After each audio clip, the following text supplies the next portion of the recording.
Bien, bonjour à toutes et tous. Donc, désolé du petit retard lié à la fin de la présence de la Commission des affaires économiques, qui avait un sujet essentiel sur l'outre-mer. Donc, je suis ravie de lancer cette présentation du travail que nous avons conduit depuis cet été avec plusieurs députés ou ex-députés et leurs équipes, donc Claire Jeune, François Picmal, Jean-François Coulombe, Léo Walter, Gabriel Catala, Béranger Cernon et notre présidente Mathilde Panot, bien sûr. Nous avons réalisé pour cela une cinquantaine d'auditions, de recherches documentaires, d'échanges avec des dizaines d'acteurs. Pour quel résultat de ce travail? En somme, les Jeux olympiques paralympiques de Paris 2024 devaient être une fête, un moment de partage, de fierté nationale. Ils l'ont été, il ne s'agit pas de le nier. Mais on nous avait aussi promis, rappelez-vous, un événement responsable, transparent, des retombées économiques et sociales positives pour tous. Eh bien, derrière les paillettes et les médailles, qu'en est-il réellement? Et là, c'est notre rôle de parlementaire, évidemment, d'examiner ce qu'il en a été en réalité. Je vais peut-être vous présenter des premiers résultats. Évidemment, les collègues députés compléteront chacun sur le sujet qu'ils ont creusé. Mes premiers résultats d'abord, c'est que ces jeux risquent de coûter beaucoup plus cher que prévu aux contribuables. Ce qui est un problème évidemment à l'heure des tensions budgétaires. Vous vous souvenez, le budget avait été annoncé à 4,4 milliards d'euros, soi-disant les jeux les moins chers de l'histoire, depuis 40 ans. C'est donc une illusion puisque ça ne prend en compte qu'une petite partie des dépenses. Et en réalité, le coût total des jeux est bien plus élevé que cela. Et ce sont les contribuables qui vont payer la différence. Par exemple, avec des coûts de la sécurité estimés à 1 milliard d'euros quand on compte les primes, les heures sup et le personnel additionnel, ou encore les transports publics avec un budget d'Île-de-France Mobilité estimé à 225 millions d'euros, des services publics qui ont été extrêmement mobilisés aussi, avec de nombreux agents publics et des centaines de millions d'euros de surcoût pour l'État, du fait là encore des primes, des heures sup, du personnel additionnel, sans compter aussi les dépenses additionnelles des collectivités locales pour la sécurité, les transports, l'aménagement des espaces publics, l'animation des festivités, toute une série de dépenses publiques dont on n'a pas l'exhaustivité en réalité parce que qui sont manifestement très élevées, mais voilà, nous n'avons pas aujourd'hui le détail et l'État évidemment ne l'a pas fourni. Quelques exemples quand même, la mobilisation totale de, par exemple, la DGCCRF pendant 3 mois sur les JOP pour contrôler les prestataires de restauration, l'authenticité des produits dérivés. Ou la cérémonie d'ouverture à Tahiti, tout ça, ce sont des coûts supplémentaires et non inclus dans l'estimation que l'on a officielle pour l'instant. D'autres dépenses cachées existent évidemment. Et ce que je dois dire aussi, c'est qu'il faut regarder maintenant les retombées économiques en plus des retombées budgétaires. Parce qu'on nous dit oui, ça coûte pour le contribuable, mais c'est parce qu'il va y avoir des retombées économiques positives qui sont en réalité modestes. On les affiche entre 0,25 et 0,4% de PIB. C'est le chiffre de l'INSEE de ce matin. Je rappelle que ce n'est pas forcément de la croissance extrêmement positive pour toute la société parce qu'en réalité, c'est essentiellement lié à la vente des droits télé et de la billetterie. Donc c'est des gains en fait pour le CIO plutôt que pour l'économie réelle, soit dit en passant.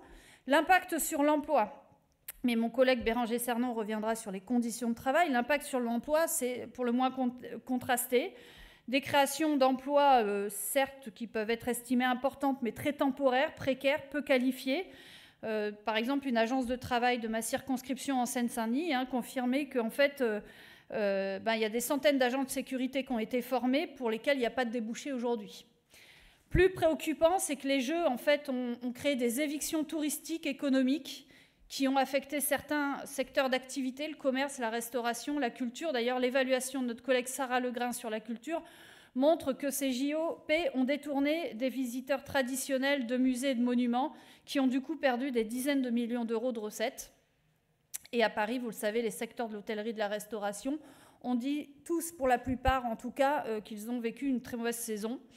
Alors, pour finir, et c'est aussi un point important dans la discussion sur le budget, c'est la question de l'héritage sportif. C'est-à-dire, y a-t-il vraiment un héritage en matière de sport populaire ?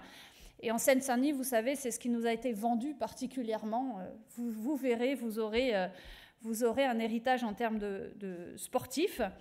Alors, en fait, ce n'est pas tenu, tout simplement, cette promesse, parce qu'il y a un manque de soutien criant aux équipements et aux acteurs du sport populaire. Voilà, et en réalité, nous avons besoin, surtout pour le sport populaire, de gymnases, de piscines de proximité pour l'apprentissage des enfants, les scolaires, le sport médical, le sport, pardon, et le sport scolaire en particulier. Donc c'est vrai qu'il y a quelques communes de l'Est de la Seine-Saint-Denis qui ont profité de nouveaux équipements. Bon. Mais c'est par ailleurs souvent des installations qui ne sont pas adaptées en coût, en usage au sport populaire. Vous savez que l'Association nationale des élus en charge du sport estime qu'il faudrait un plan Marshall de 10 à 15 milliards pour la rénovation des équipements existants, sans parler du besoin de nouveaux équipements. Je rappelle qu'en Seine-Saint-Denis, on a 4 à 6 fois moins d'équipements sportifs par habitant, par exemple, que dans le reste, que la moyenne française. Et en l'occurrence, il n'y a pas aujourd'hui, en réalité, dans les dépenses prévues pour 2025, ni a fortiori pour celles qui avaient lieu en 2024, de grands plans d'héritage sportif qui permet justement un gros investissement dans les équipements sportifs nécessaires, ne serait-ce que pour que certains départements rattrapent la moyenne nationale. Je passe sur la suppression de 1000 postes de professeurs d'EPS depuis 2017, qui contredit totalement l'objectif affiché de développer la pratique sportive, notamment dans le milieu scolaire. Je finirai donc en disant aussi qu'on nous avait promis que ces JO permettraient à des enfants de pratiquer davantage le sport, de pratiquer quotidiennement ou au moins chaque semaine le sport. Ce que nous avons aussi observé dans nos circonscriptions, c'est qu'en réalité, la plupart des clubs sportifs sont déjà complets, pour en tout cas tous les grands sports des JO. Et donc, ils étaient pour un certain nombre déjà au complet, faute de moyens, faute de soutien des bénévoles, faute de soutien des équipements. Et en réalité, ce qui s'est surtout produit, c'est qu'il y a eu énormément d'attentes et du coup de frustration, parce qu'en réalité, les parents sont arrivés pour inscrire leurs enfants dès l'été et n'ont pas trouvé de place, que ce soit dans les clubs de piscine, les clubs de tennis, les clubs de basket, etc. Et donc, faute de moyens, c'est surtout une grande frustration pour les parents et les enfants qui a été créée au moment de ces JO, alors que ça aurait pu être, et ça pourrait être, un grand moment, effectivement, d'encouragement à la pratique sportive. Je vous remercie, et maintenant je vais laisser la parole à ma collègue Gabrielle Catala. Bonjour à toutes et tous, merci. Alors moi, je vais m'occuper du volet droits et libertés fondamentaux, puisque dès janvier 2024, la Défenseure des droits s'était saisie du déploiement de la vidéosurveillance algorithmique, du nettoyage social et d'autres violations de droits et libertés qui avaient déjà commencé et qui allaient perdurer pendant cette période de Jeux olympiques et paralympiques. Donc on a mené un grand nombre d'auditions sur la question. On a auditionné les principaux syndicats, le syndicat de la magistrature, le syndicat des avocats de France, les associations de respect des droits de l'homme, Amnesty International, la Quadrature du Net qui est spécialisée sur les libertés numériques, ainsi qu'un certain nombre d'avocats, notamment M. Baudelin qui est l'avocat des militants d'Extinction Rébellion, et M. Brengart qui a défendu un certain nombre de personnes assignées à résidence de manière arbitraire. Qu'est-ce qu'on fait ressortir ces auditions rapidement? La première chose, c'est évidemment le déploiement massif et complètement déconsidéré et inutile de la vidéosurveillance algorithmique. La vidéosurveillance algorithmique, elle a longtemps été utilisée en France de manière totalement arbitraire, de manière totalement illégale, sans aucun cadre. Ensuite, elle a été légalisée par la loi JO de 2023, qui n'était en aucun cas une loi sur le sport, mais une loi d'atteinte aux libertés fondamentales sur laquelle on avait saisi le Conseil constitutionnel. Et la vidéosurveillance algorithmique a donc été utilisée pendant les Jeux olympiques dans les principales gares et stations de métro, mais notamment pendant des périodes qui n'avaient rien à voir avec des périodes des épreuves olympiques.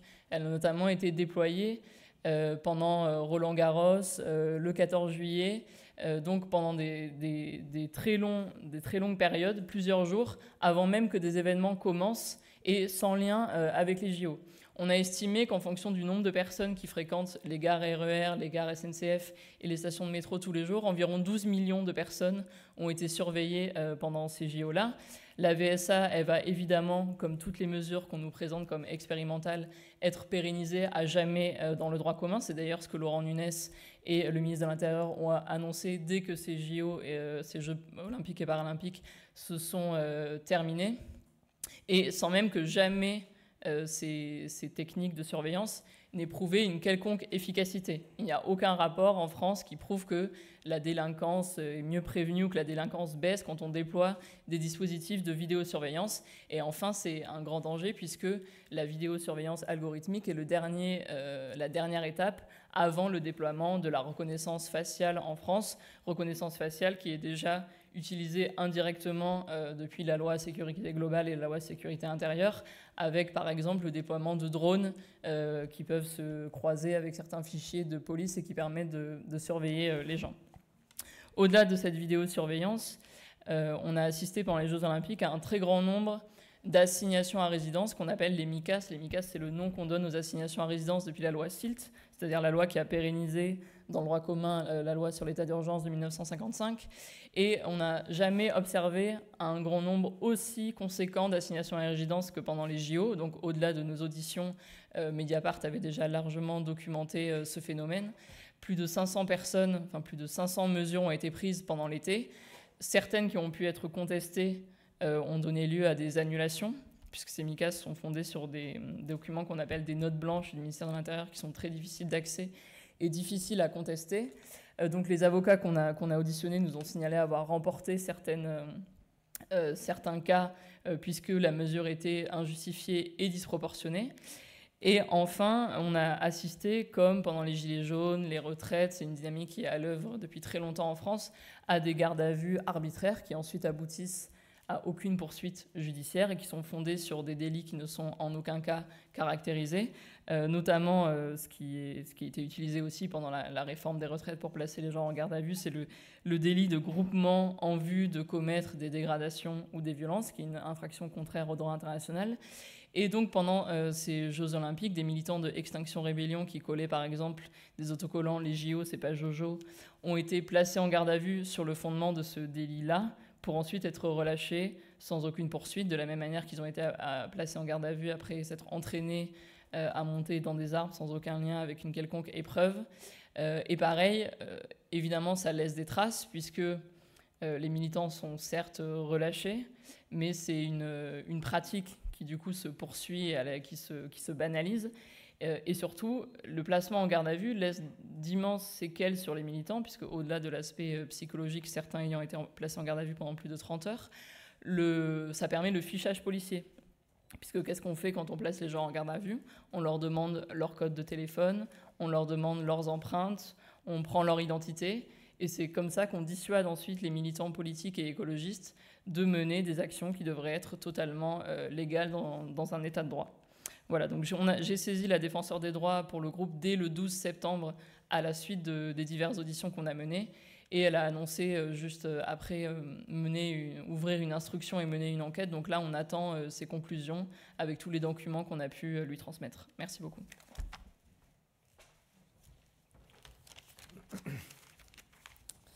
Merci à toutes et tous.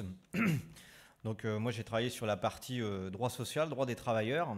Donc pour la première fois dans l'histoire des Jeux Olympiques, on a eu une charte sociale qui a été signée en 2018. Donc une première qui a été négociée entre les organisations patronales et syndicales avec pour objectif de déterminer un ensemble d'engagements sociaux. Bon, on regrette que cette charte finalement soit peu contraignante et finalement ait été remplie de bonnes intentions seulement. Elle a été signée par Solideo, les entreprises et les collectivités et les partenaires sociaux dans leur ensemble, donc qui comprenait un certain nombre d'engagements, de principes, notamment des clauses sur l'emploi, les discriminations, mais aussi un engagement pour garantir des conditions de travail respectueuses de la santé et de la sécurité des travailleurs. On a une inspection du travail qui a été très présente et qui a permis à ce que les chantiers olympiques soient 5 fois moins accidentogènes que la moyenne du BTP. Mais bon, ce sont quand même 130 accidents de trop et il faut aussi y intégrer les 5 morts accidentelles qui sont survenues sur les chantiers du Grand Paris Express depuis 2020, puisque les deux projets sont élaborés ensemble. Le rôle de l'inspection du travail dans la réduction des accidents du travail sur les sites et chantiers des JOP est indéniable. On a également relevé un recours massif au contrat forfait jour par le COJOP et qui a été notamment une source majeure de tension sociale durant l'événement. Le forfait jour, il a été appliqué à 2800 salariés sur les 3200 que comptait le COJOP. Beaucoup de ces salariés n'avaient pas le statut cadre et avaient très peu d'autonomie dans l'organisation de leurs tâches. On a eu des semaines de travail de 60 à 80 heures sans qu'aucune rémunération ne soit versée pour les heures supplémentaires travaillées. Et dans certains cas, les plannings étaient stricts et les contraintes horaires imposées aux salariés, ce qui permet de douter quand même de l'opportunité du recours au contrat forfait jour. On a également eu recours à une main-d'œuvre précaire. Une grande partie des travailleurs étaient employés en CDD ou à travers des contrats de sous-traitance, comme par exemple les gilets violets de la RATP. Ces travailleurs, donc employés pour l'accueil, étaient majoritairement des intérimaires, donc des périodes d'essai qui étaient systématiquement renouvelées, aucune formation. Leur amplitude horaire pouvait s'étendre jusqu'à 10 heures par jour, avec une pause théorique de 45 minutes, mais qui n'était pas organisée. On a eu également des agents qui travaillaient debout, sans pouvoir s'adosser, ne disposaient pas de locaux adaptés, n'avaient ni endroit pour manger, ni accès à l'eau potable. Donc la communication avec leurs employeurs se faisait exclusivement via une plateforme en ligne et certains n'ont toujours pas reçu leur fiche de paye ni leur salaire. Il y a eu des combats gagnants, notamment pour ce qui est dans le spectacle, entre les artistes recrutés pour la cérémonie où il y avait des inégalités de traitement importantes. Le syndicat français des artistes-interprètes, le SFA-CGT, a entamé un rapport de force avec les organisations de la compétition et de la cérémonie Paris 2024 et Paname 24 qui a finalement abouti. On a également relevé que les chantiers olympiques relevaient des abus massifs concernant l'exploitation des travailleurs sans papier. Sur plusieurs sites, notamment le village olympique ou l'Adidas Arena, ça a été énormément médiatisé. Alors certains de ces travailleurs ont été régularisés dans l'urgence pour éviter un scandale médiatique. Cependant, on a calculé qu'à peu près les pertes pour l'État en termes de cotisations sociales et en impôts sont estimées à plus de 10 millions d'euros. Sujet sensible également sur une période comme celle des Jeux Olympiques, la question du bénévolat. Le bénévolat, on le sait, ça a toujours été dans les manifestations culturelles ou sportives un élément essentiel du bon déroulement de l'événement. Pour autant, la disproportion entre l'intensité de leur engagement et leur statut de volontaire nous laisse perplexes. Leur engagement a pu atteindre 48 heures par semaine, sans compensation pour les frais de transport ni pour l'hébergement. Et le coût pour rémunérer ces bénévoles au SMIC horaire n'aurait représenté qu'environ 1% du budget total des Jeux, mais le COJOP a choisi de maintenir cette main-d'œuvre gratuite. Donc pour conclure, on a des Jeux Olympiques et Paralympiques qui ont été un événement planétaire qualifié à de nombreuses reprises comme réussi. Voilà, on ne le nie pas. Cependant, on voit que les révélations de situations d'exploitation, de surexploitation et de précarité de nombreux travailleurs et travailleuses le démontrent, qu'il y a eu des abus. Ces abus doivent nous amener à une remise en question sérieuse sur la manière dont les grands événements internationaux doivent être organisés à l'avenir en garantissant des conditions de travail équitables et respectueuses des droits humains. Et je passe la parole à mon camarade Jean-François Coulombe. Bonjour à toutes et à tous. Alors, dans le prolongement de cette enquête que nous avons menée, que le groupe La France Insoumise a menée, nous avons voulu déboucher aussi sur les perspectives futures que sont les Jeux Olympiques 2030, puisque, vous le savez, en février 2030 auront lieu les Jeux Olympiques et Paralympiques dans les Alpes.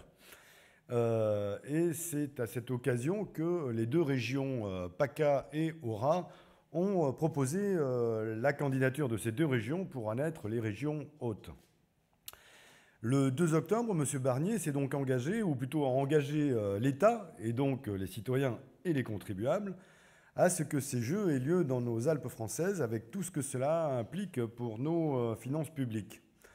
Cet accueil des Jeux, dans des conditions établies unilatéralement par le Comité international olympique, est synonyme de nombreuses aberrations démocratiques et aura des conséquences lourdes, économiques, sociales et environnementales.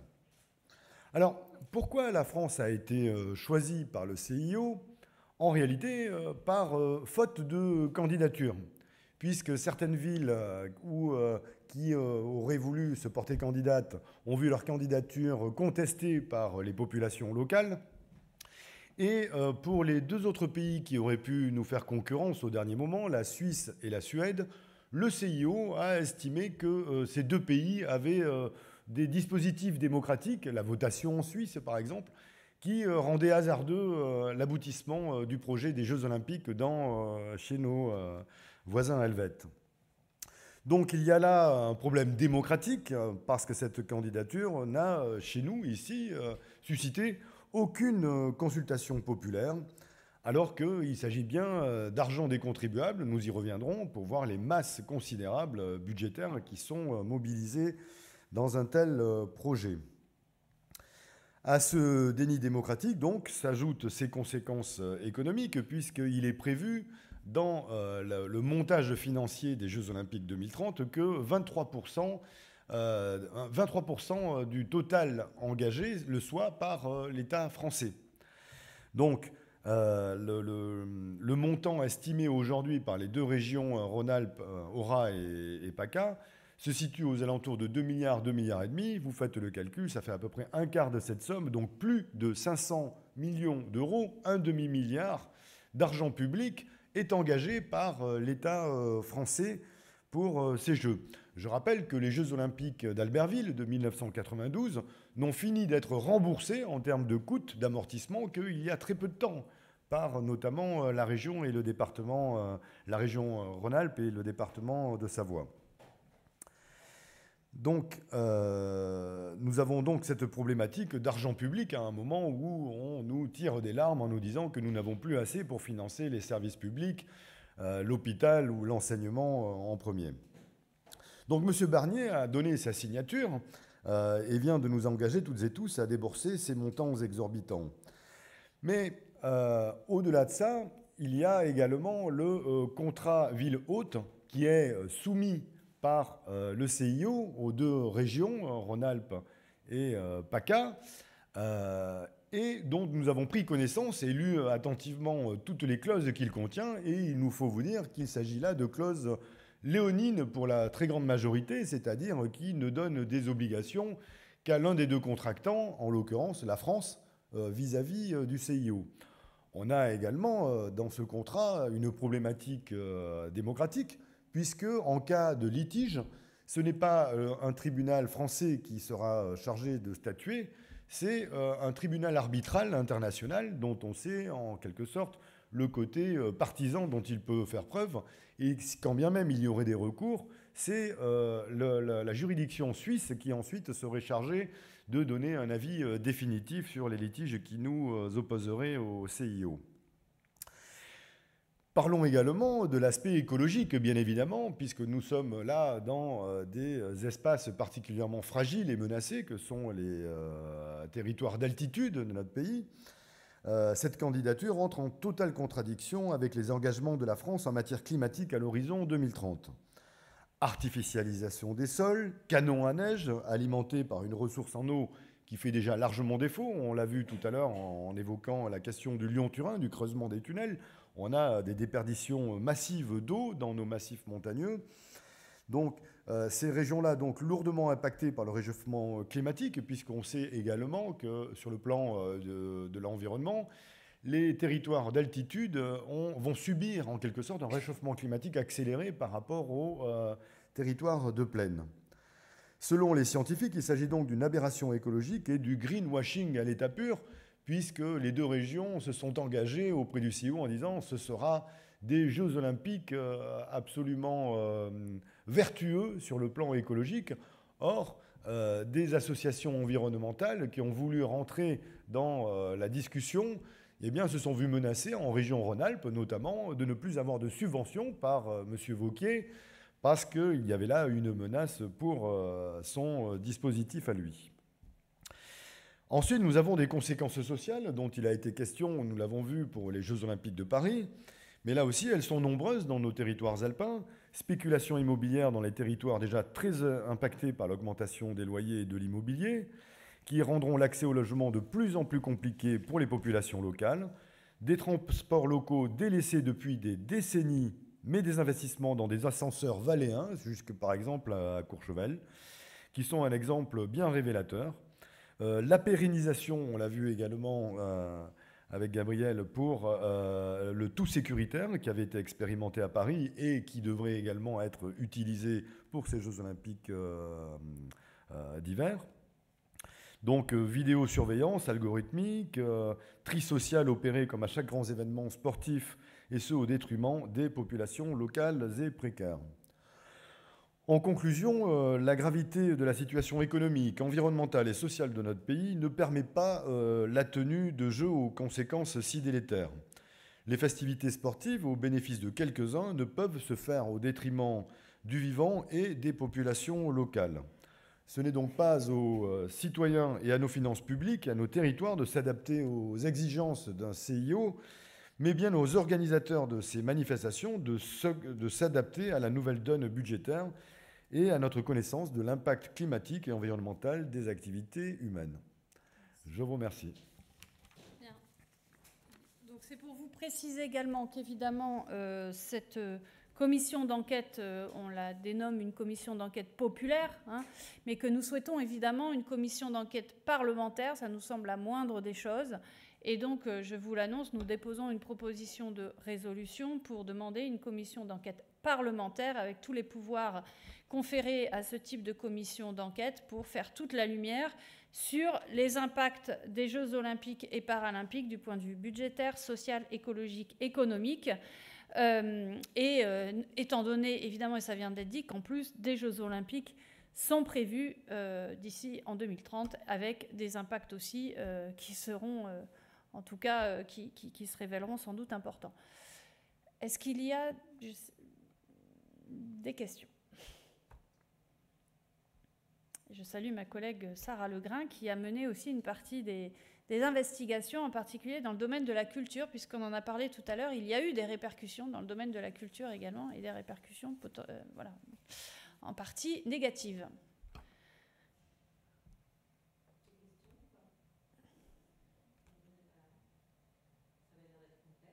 Eh bien, donc nous avons été complets. Vous savez que vous avez le rapport à disposition. Voilà, et donc nous espérons en tout cas que ce rapport permette d'éclairer la décision, voilà, le citoyen, et surtout que ça mette la pression pour obtenir une commission d'enquête parlementaire. Je vous remercie et merci aussi à tous les collègues et les équipes qui ont travaillé sur ce rapport.